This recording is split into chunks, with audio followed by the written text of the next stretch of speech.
News Desk at the Columbus Dispatch presents the BuckeyeXtra Basketball Podcast. With your host, Ohio State basketball beat writer Adam Jardy. Brady Batista, give me the rock. Here it goes. Up and away. Slam jam bam. And now he does a little dance. Now, the BuckeyeXtra Basketball Podcast. Hello, everyone. This is Adam Jardy from the Columbus Dispatch. Today is Tuesday, April 29th, 2025, and it's my official duty to welcome you into episode 475 of the BuckeyeXtra Men's Basketball Podcast. Welcome to Jubilation City. Welcome to the Jardy House. It's a beautiful spring afternoon. Well, morning. It's not quite noon yet. Absolutely gorgeous outside, like 75, sunny. There's a nice breeze blowing in. Life is good. We've made it to the spring. The weather is finally warming. Hopefully, wherever you are, you're enjoying similar climates, similar temperatures. We've missed this, and it's nice to be able to get back outside and enjoy life, and also start looking ahead a little bit to what lies ahead for Ohio State men's basketball. We're here. Almost a week now removed from the transfer portal officially closing. And as I've reiterated multiple times, doesn't mean you can't still add players via the portal. And Ohio State is very much in the running to continue to add players via the portal, but you had to be in it by the time it closed if you want to be eligible for next year. Although I still have my doubts that someone who decided tomorrow, hey, they just signed somebody new and now I'm not going to play, so I want to enter the portal and I'm going to sue for my eligibility. I don't think the NCAA wins that case. So those are the rules, but I consider them written in pencil, not in ink right now. But at any rate, I've got a fun episode here of the podcast because in a few moments, we're going to hear from Rob Dauster, who's a member of the Field of 68, one of the best national college basketball voices that are out there, constantly bringing daily, nightly insights and observations and coverage of the sport. You can find the Field of 68 podcast where you find this podcast. You can find Field of 68 After Dark. Those guys are phenomenal listens, whether it's nightly, just to catch up on what you might have missed in the sport during the offseason. Their transfer portal stuff is fantastic.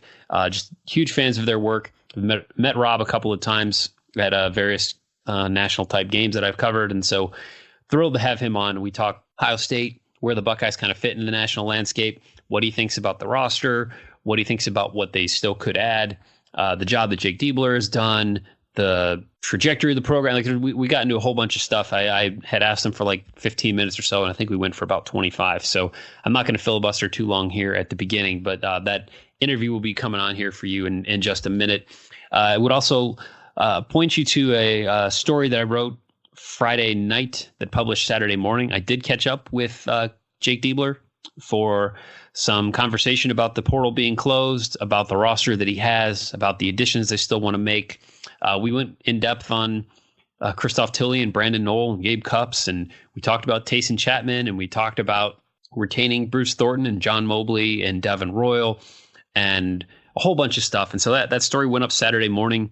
You can go to dispatch.com and find it. I'll still have more stuff I'm going to write out of that interview here shortly, but I did want to at least point you in that direction because I recognize that we're not all trained to log on to a website on a Saturday morning in April and look for college basketball news. But it was a good interview, and hopefully you enjoyed it. Hopefully, if you hadn't read it, hopefully you go read it now.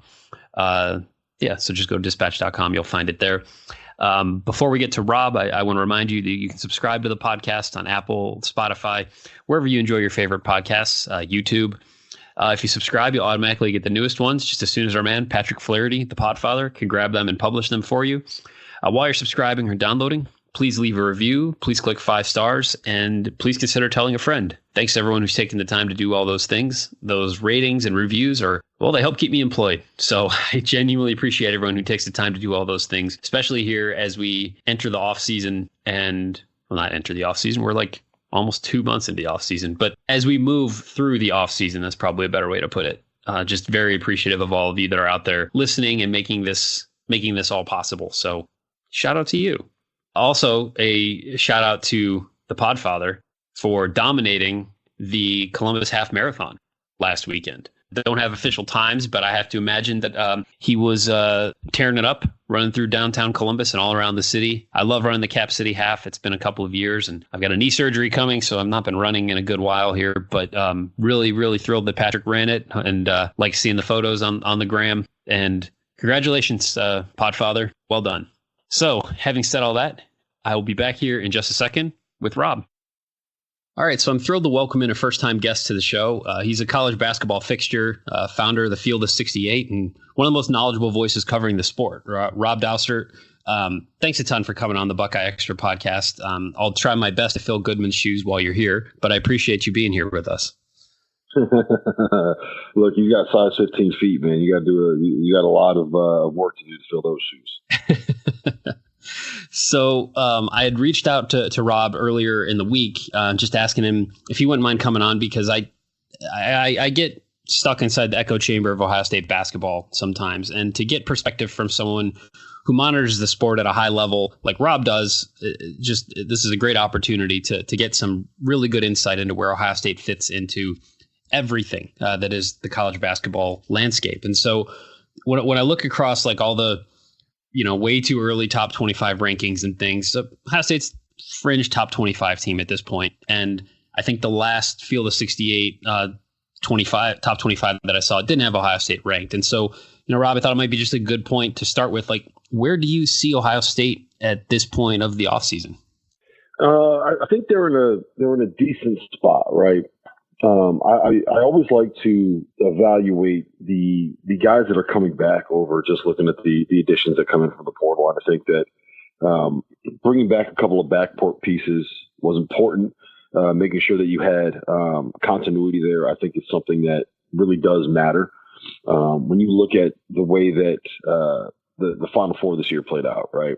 Obviously, Duke made it. I think we all agree Duke was probably the best team in the country, and they built their team around a one-and-done freshman coming in. But it feels like that is becoming more and more rare in 2025. Part of the reason for that is obviously the being able to keep guys in college longer, right? I mean, it feels like maybe 10 years ago, everybody was, if you had a chance to be a second-round guy, if you had a chance to be an undrafted G League guy, if you had a chance to even get maybe an Exhibit 10 contract, which basically means you get $50K guaranteed and that's it, nothing else, then it probably made sense for you to leave school, because you need to take advantage of the short window that you have to be able to make money as a basketball player.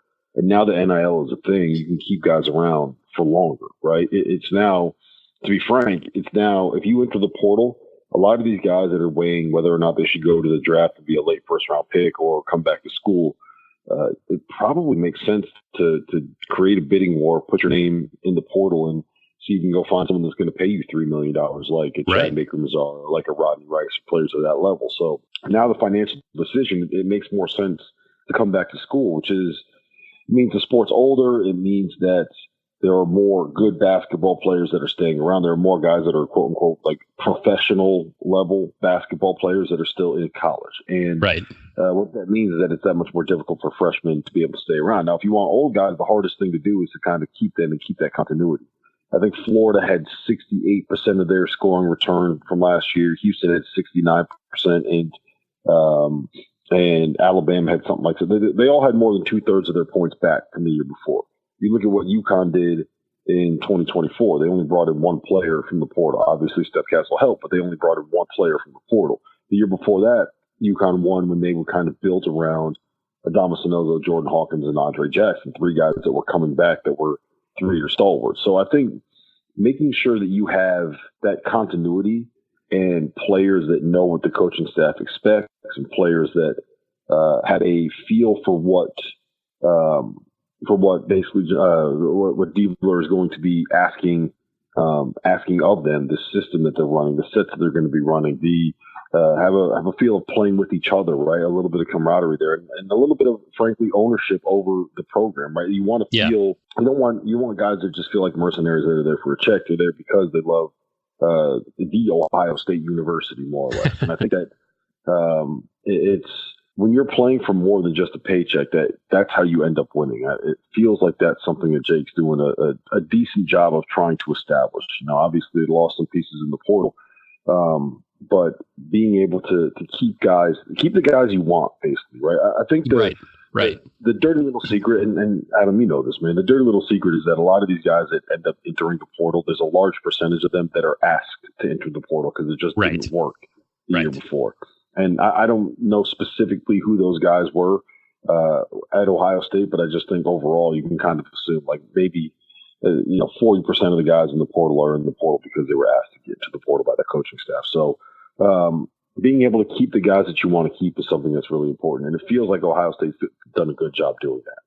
Yeah, and that's the thing. So I talked to Jake Diebler on Friday night for hey, the portal's closed. Let's kind of talk about where you think things are. And, the main emphasis that he kept driving was that they retained the guys that they wanted to retain and that they believe in a core group with Bruce Thornton, Devin Royal, and John Mobley. And those are their three leading scorers who were eligible to return are all back.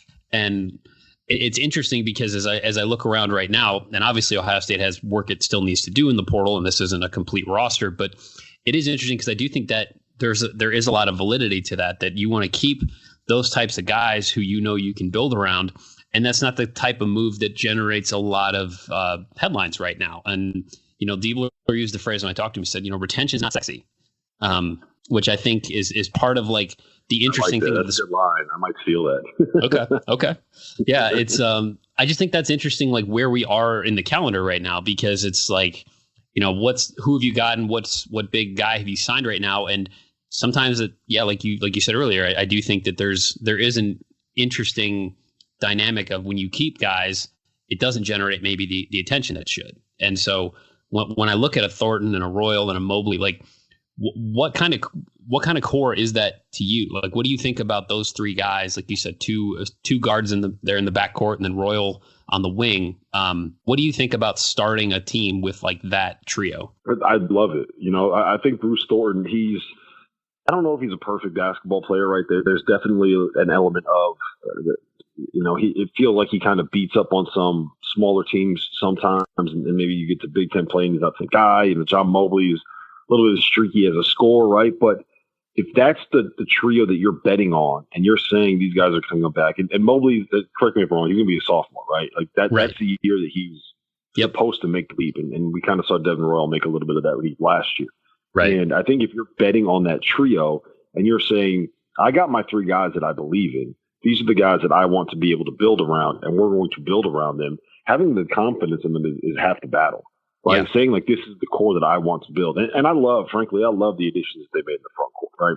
We did our event in Sioux Falls this year, and Santa Clara was one of the teams they brought up. And Kristoff Tilley is a guy that I think is going to be able to impact in the Big Ten. He is. There's a lot of guys that are listed at 7 foot, and you walk by and you're like, I don't know. He looks good. I'm not sure this guy is actually 7 foot. Kristoff Tilley is one of those guys when you walk by and you're like, he's only 7 foot. He's big, he's strong, he's physical. He can step out and knock down a three. It creates space.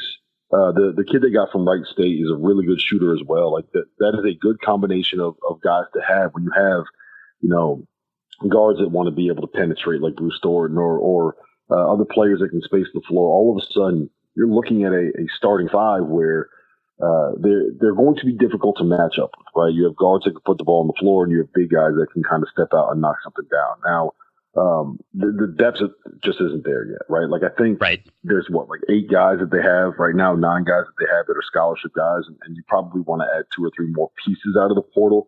But when you are in a spot where you know what you want, the guys that you want to build around, and you already have them, and now you're just trying to supplement, and you're trying to say, well, this guy from this mid-major looks like a solid 3-and-D wing that we can bring in, and he can give us 10 to 12 minutes a game. And, we need 5 fouls out of a backup big guy just in case Tilley sprains an ankle or picks up too early in the first half. So we're going to go out and get this guy. Or, we just need a Gabe Cupps who can come in, has Big Ten experience, and he's going to be able to provide like 15 minutes off the bench in the backcourt. And at the very minimum, can get in there, can move the ball around. Will be able to, he's not going to beat you, right? He's not going to make mistakes.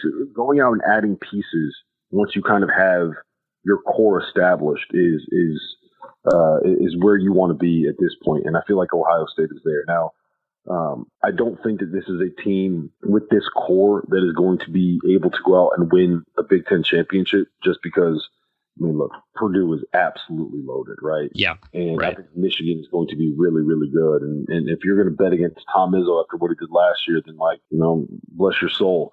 But I think Ohio State's in a place where they should be good enough to be able to kind of be in and around the fringe of the top 25. And if you're in and around the fringe of the top 25, then you're probably good enough to win enough games where you should be getting NCAA tournament consideration. And I would, right now, if I'm an Ohio State fan, my expectation would be that this team is good enough to get into the dance. Right. Yeah, it's funny. I actually looked this morning, and Lenardi's bracketology for next year had Ohio State as a 5 seed. Which surprised me, but I guess that is bracketology at this point in time. Like that's so funny to me. Some of these teams don't have players. I know they literally don't have a roster, and you're projecting them to be in the tournament. How does this work? Not only that, but that projecting like the full field. Here's who's playing where. Here's what seeds are matching up with each other, and like I joked to myself when I read it. I was like, okay, well, Ohio State's a 5 seed playing 12 seed Grand Canyon in San Diego. I'll book my airfare now. Like, nothing's going to change between now and March. Like, we're set. Nothing at all. But it gives us something to talk about, I guess. So, yeah, content, man. That's what people want. You gotta feed that's right. Here we are. I know I had heard this from some people, and I know Jeff mentioned it on one of your shows, I think last week, with Darian Williams is a name that's been connected with Ohio State. And I know they're still looking to add a wing and a big. How vital do you see it? Like you'd mentioned, like you see this as a team that needs more depth. Like, how important would it be to add somebody like that? And like, what do you make of kind of where Ohio State sits as far as trying to fill out the roster? Well, the one thing I would say is that you know that there is money there to spend, right? You don't kind of get as deep as they were in the recruitment of a player like Darren Peterson without being able to have the money that it would have taken to get Darren Peterson, right? Like, right. And I don't think you can look at their roster and say that they brought in a transfer where you had to break the bank for them yet. And obviously, I'm sure Bruce and John Mobley and Devin Royal and those guys got themselves a healthy raise to come back to school. But it's Ohio State, man. They still have some money to spend. And you mentioned Darren Williams. If you go out and get him, he is a guy that I think has a very real chance to be, you know, a first-team All-American next year. I think that he is one of the best players that nobody talks about last season in college basketball. I think you can make an argument that he might have been the actual best basketball player on Texas Tech's team last year. I know everyone, as good as JT Toppin was, I feel like Darian Williams is probably a guy that is at minimum like in the conversation for one of the, I think I would probably have him as the best player available in the portal right now. Over PJ Haggerty, over RJ Lewis, over Jameer Watkins, over all those guys. He is 6'8". He's switchable. You can use him as a playmaker. You can also play him at the 4. He can step out and knock down threes. He was the ultimate go-to guy for Texas Tech in a lot of those matchups last year. He can do a lot of the, for lack of a better word, booty ball stuff that we saw Illinois and Penn State doing the last couple of seasons. I think he is a fantastic player, and if you can get him, it'll probably cost like we're talking maybe 3 to get him, because there will be a bidding war if he decides he's coming back to school. I think he should come back to school. I don't think he's a first round pick, but there will be a lot of people that are very interested in getting him. But I mean, Ohio State's got to have that money to spend, because if you're recruiting Darren Peterson, you have not made that big splash in the portal. There's got to be some money lying around somewhere. You got to be able to flip over some kind of mattress or couch and find yourself a couple pennies somewhere. Do you think, this is something that I hear a lot from my readers, that like the last couple of years here, seeing Florida win a national championship, seeing Michigan turn around so quickly under Dusty May, they see these programs that are also really, really good at football winning at a high level of basketball. And there's been some frustration on the Ohio State fan base side from why aren't the Buckeyes on that same level right now? Why is Florida winning a title and why is Ohio State missing the tournament? Do you think that, like, does football help Ohio State? Do you get a sense for like why maybe basketball compared to some of those other schools has been a little bit behind these last couple of years? I feel like more than anything, it's a cyclical thing, right? And I don't think that you would have made that same argument 10 years ago when Thad Matta really had the thing rolling, right? 15 years ago when he had it rolling. Yep. I also think it's interesting that you said Florida was good at football. maybe it's schools that care about football, right? Right. No, I just think it's a little bit of a cyclical thing, and you now. Chris Holtman is a guy that I think is a very, very good basketball coach, but I think that there were times where it went bad at Ohio State and he didn't know how to fix it, right? Mm-hmm. I don't think it was an issue of roster construction. I don't think it was an issue of talent.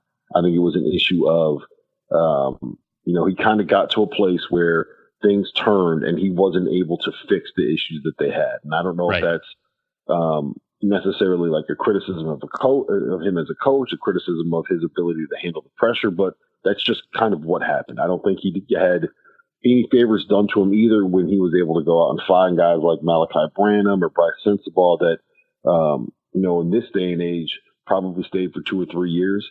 Those diamonds in the rough that end up turning themselves into one and dones can kind of break you as a program when you are banking on them being like a 2 or 3 year guy. Yep. So I don't think that helped him at all either. I think he was a little bit of a victim of his own success when it came to identifying talent. But I think Jake will find a way to be able to get it going at some point. Like at the end of the day, in this era of college basketball, what matters more than anything else is, do you have the money to be able to fund a roster that can have the kind of talent that you need, right? Right. And that'll be able to make you good enough. And then the good enough to be able to get into the dance, good enough to be able to finish top 5, top 6 in your league, whatever it ends up being. And Ohio State, they got the money, man. Basically, every single Big Ten team and SEC team is going to have the money to be able to spend.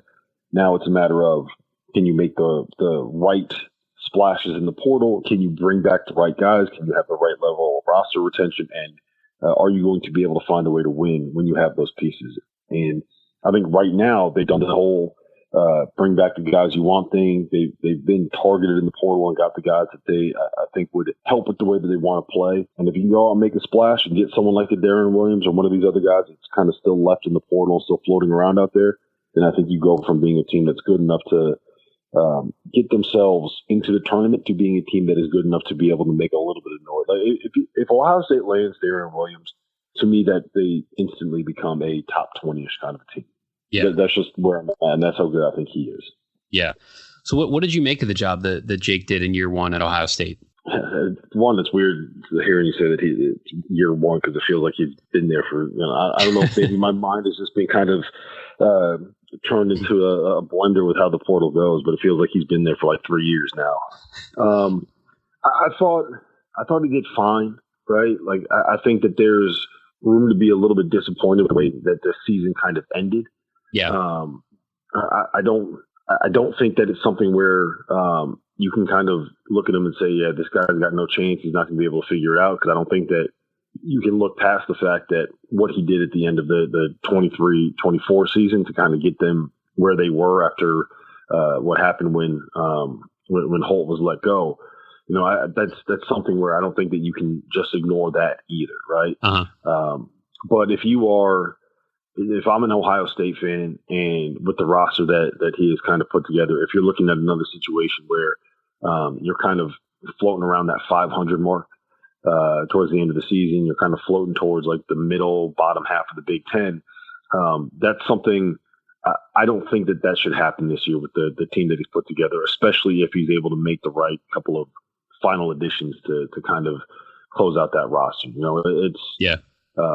He's had the pieces to be able to be a little bit better. I think that last season was a little bit underwhelming, but I kind of understand why it went the way that it went. But you can't have multiple years where things are not going the way that people want them to go. Because, at this point, you get, like 3 years to be able to really kind of solidify yourself. And then these schools are going to probably make another move, right? Because you can, look at what Arkansas did under Cal. Look at what Pat Kelsey did for Louisville. Like, you can flip it quick in this era. And, there's going to be a lot of athletic departments that see how quick some of these other places flip it and say, why can't we do that too? Right.